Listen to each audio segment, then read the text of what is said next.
Salam, puji nama Tuhan. Baiklah, kita akan mendengarkan renungan firman Tuhan. Sebelumnya kita berdoa. Tuhan berkati kami. Tuhan kami siap. Tuhan kami rindu. Tuhan kami haus. Nyatakanlah kemuliaan-Mu. Nyatakanlah pengajaran-Mu kepada kami. Dalam nama Tuhan Yesus. Amin. Ayat bacaan saya ambil dari kitab 1 Petrus pasal yang kelima. Ayat yang ke 6 sampai ke 11, saudaraku ya. Saya bacakan di dalam ayat yang ke-7, saudaraku ya. Sadarlah dan berjaga-jagalah, lawan musuh iblis berjalan keliling, sama seperti singa yang mengaum-ngaum dan mencari orang yang dapat ditelannya. Lawanlah dia dengan iman yang teguh, sebab kamu tahu bahwa semua saudaramu di seluruh dunia menanggung penderitaan yang sama. Lalu ayat yang ke-10, dan Allah sumber segala kasih karunia yang telah memanggil kamu dalam Kristus kepada kemuliaannya yang kekal akan melengkapi, meneguhkan, menguatkan, dan mengokohkan kamu sesudah kamu menderita seketika lamanya. Saudara, ada beberapa hal yang memang bisa kita hindari, tapi banyak hal yang tidak bisa kita hindari. Contohnya saja adalah musuh yang memang selalu berusaha untuk menjatuhkan saudara dan saya. Iblis ini selalu berusaha untuk menjatuhkan saudara dan saya, supaya saudara tidak lagi menyembah, memuji Tuhan, ataupun mencari Tuhan, atau mempercayai Tuhan. Dia berjalan keliling, mencari orang yang dapat ditelannya. Saya yakin tidak ada seorang pun yang mau ditelan oleh singa. Begitupun dengan saudara dan saya. Kita tidak mau dihancurkan oleh musuh kita. Tidak ada keinginan kita untuk dikalahkan oleh musuh kita.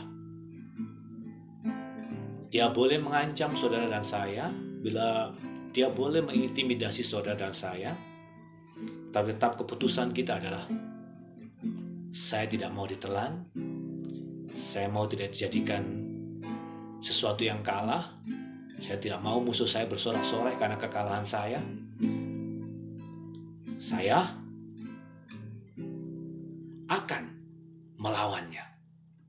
Melawan, saudara, penderitaan ataupun keadaan yang sulit yang terjadi kepada kita bukan cuma khusus kepada saudara. Alkitab mengatakan bahwa semua saudaramu di seluruh dunia menanggung penderitaan yang sama. Bahwa artinya saudara-saudara kita, sahabat-sahabat kita, warga kerajaan Allah yang lain juga mengalami sebuah keadaan yang sama. Dan saya berharap itu menjadi keputusan kita semuanya, bahwa kita tidak boleh menyerah, kita tidak boleh mengalah, kita harus melawannya.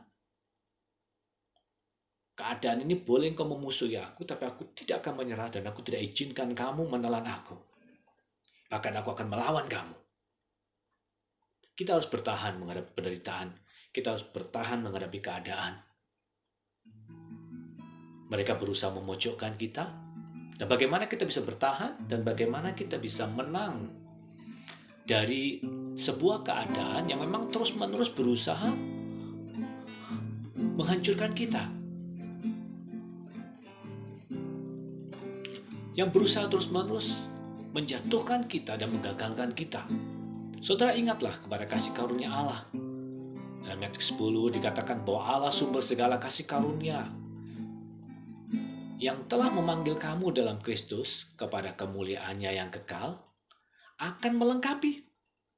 Ketika kita menghadapi keadaan yang sulit, saudara dan saya percayalah Tuhan akan melengkapi kita.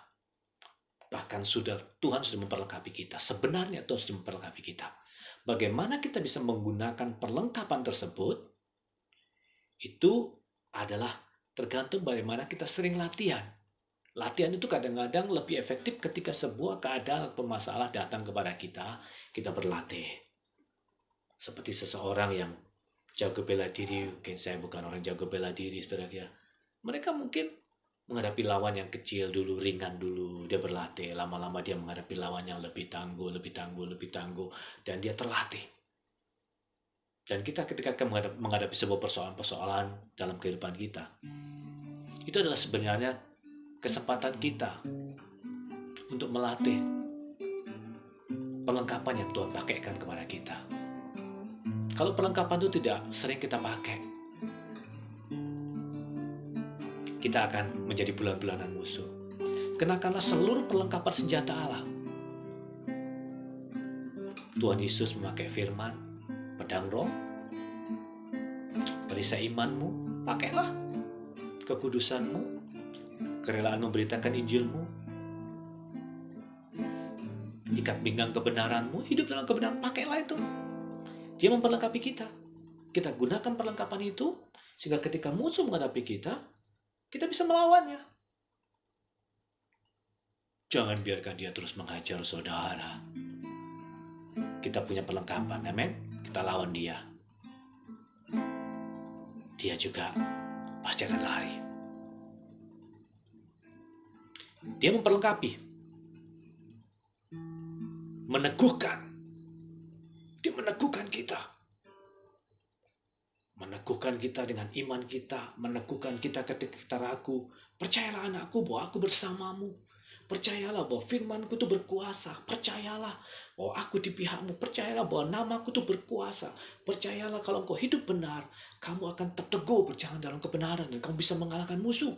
Dia akan meneguhkan, menguatkan, dan mengokohkan kita. Kita akan menjadi prajurit-prajurit yang kokoh, yang kuat. Dan kita akan menghadapi lawan kita. Kita boleh menderita sekian lamanya. Mungkin musuh menyerang kita terus. Tetapi Tuhan melindungi saudara, Tuhan menjaga saudara, Tuhan memperlengkapi saudara. Dan itu adalah tanggung jawab kita. Memang Tuhan menyertai dan melindungi kita, tapi ada juga bagian kita. Kita menggunakan perlengkapan tersebut, kita hadapi lawan kita. Dan bagaimana sikap kita seharusnya supaya sikap kita berkenan kepada Tuhan. Di dalam ayat yang ke-8 dikatakan begini, ayat yang ke-6. Karena itu rendahkanlah dirimu di bawah tangan Tuhan yang kuat, supaya kamu ditinggikannya pada waktunya. Ya, ini. Seringkali orang menjadi sombong ketika dia merasa bahwa segala sesuatu itu bisa diatasi dengan kekuatannya. Tetapi pelajaran kerendahan hati yang terbaik adalah ketika seseorang tersebut menghadapi masa-masa di mana dia harus mengatakan bahwa hal ini melebihi daripada kekuatanku. Karena itu, aku mengakui bahwa aku perlu Tuhan dalam hidup aku. Dulu mungkin saudara bangga dengan kekuatan saudara, saudara mengandalkan diri saudara, mengandalkan keakuan saudara, mengandalkan pekerjaan saudara, mengandalkan intelektual saudara, mengandalkan kekayaan saudara. Tapi ada di masa di mana-mana saat yang sulit. Mungkin ada sakit penyakit, ada sebuah kelemahan, ada sebuah persoalan yang saudara harus mengakui bahwa saudara dan saya tidak bisa mengatasinya. Lalu saudara mengambil keputusan, aku merendahkan diri di hadapan Tuhan. Adalah baik ketika ada sebuah pergumulan, ada sebuah persoalan yang melebihi dari kemampuan kita. Karena itu membawa kita sujud di hadapan Tuhan, merendahkan diri di hadapan Tuhan. Dan ketika kita merendahkan diri di hadapan Tuhan, mungkin musuh mau menjatuhkan saudara dan mereka tertawa. Orang itu, dia tidak sepercaya diri seperti yang dulu lagi. Orang itu sekarang suka menangis. Orang itu suka merengek-rengek. Orang itu sekarang jadi orang yang lemah. Dia berkata, orang itu sudah aku kalahkan. Tetapi ternyata kejadian itu adalah sebuah kejadian yang membalik keadaan. Di mana kelemahan saudara, kerendahan hatian saudara, tangisan saudara, itu saudara tujukan kepada Tuhan. Itu menjadi sebuah kerendahan hati dan kerendahan diri di hadapan Tuhan yang akan membawa kepada kemuliaan dan peninggian daripada Tuhan. Bersyukurlah ketika saudara merendahkan diri, Tuhan akan meninggikan saudara. Amin. Haleluya. Lalu bagaimana sikap kita ketika kita menghadapi masa-masa yang sulit? Ancaman-ancaman dari musuh, ancaman sakit penyakit, ancaman kemiskinan, ancaman kesulitan-kesulitan, saudara ya. Serahkanlah segala kekhawatiranmu kepadanya, sebab Ia yang memelihara kamu. Saudara lihat sini. Kita menyerahkan segala kekhawatiran kita. Berserah bukanlah sebuah kelemahan. Berserah adalah justru sebuah kekuatan, di mana ada pemeliharaan Tuhan yang akan turun dalam kehidupan kita. Semakin kita menyerah kepada Tuhan, semakin kita akan banyak melihat bagaimana campur tangan Tuhan dalam kehidupan kita. Sadarlah dan berjaga-jagalah lawan musuh iblis. Ayat 9, lawanlah. Lawan keadaan. Kita berserah. Tapi satu sisi kita juga harus melawan dia dengan iman kita. Kamu miskin, kamu gagal, masihkah kamu menyembah Tuhan? Yesus menjawab, tidak boleh kau menyembah siapapun kecuali kepada Allah. Haleluya. Biar ini menjadi renungan kita, bahwa ketika kita menghadapi badai, menghadapi tantangan, menghadapi penderitaan, bukan cuma dialami oleh saudara sendiri, tapi saudara-saudara yang lain juga mengalami yang sama. Jangan saudara menjadi cengeng, seolah-olah hanya saudara sendiri yang mengalami keadaan ini. Tapi sadarlah, yang lainnya juga mengalami yang sama. Saudara-saudara kita dalam Kristus, dan mereka berjuang, mereka melawan, mereka menyerahkan diri kepada Tuhan, mereka merendahkan diri kepada Tuhan, dan mereka mempercayakan hidupnya kepada Tuhan. Dan akhirnya Tuhan akan meninggikan kita, dan musuh akan melihat bahwa kita adalah pribadi yang tidak bisa ditaklukkan, tidak mudah ditaklukkan. Bahkan kita melawannya, kita menghajarnya dengan keyakinan kita, mengajarnya dia dengan perlengkapan yang Tuhan berikan kepada kita. Kita melawannya dengan kebenaran firman Tuhan, kita menyanggahnya dengan kebenaran firman Tuhan. Kita menyanggahnya demi kebaikan saudara dan kebaikan keluargamu, demi kebaikan pekerjaanmu. Dan Tuhan akan meninggikan kita pada waktunya. Biar renungan yang memberkati saudara. Tuhan Yesus memberkati. Bapak berkati siapapun yang mendengarkan firman Tuhan ini. Biarlah mereka dikuatkan, diteguhkan, dan mereka mengalami Tuhan dalam kehidupan mereka. Mereka melihat kuasa Tuhan. Mereka melihat kasih karunia Tuhan dinyatakan. Dan mereka diangkat oleh Tuhan. Mereka bergembira karena Tuhan. Haleluya. Dalam nama Tuhan Yesus. Amin. Haleluya. Haleluya. Pujian bagimu ya Raja.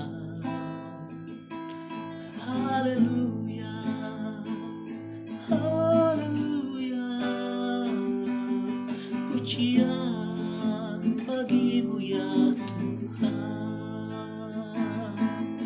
Kau yang berkuasa selama-lamanya.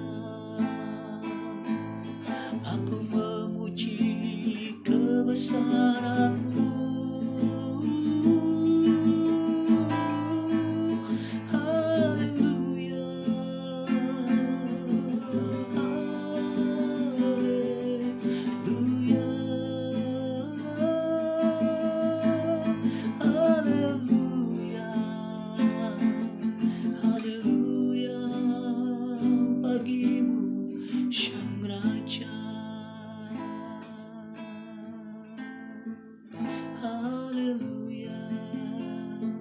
Bagimu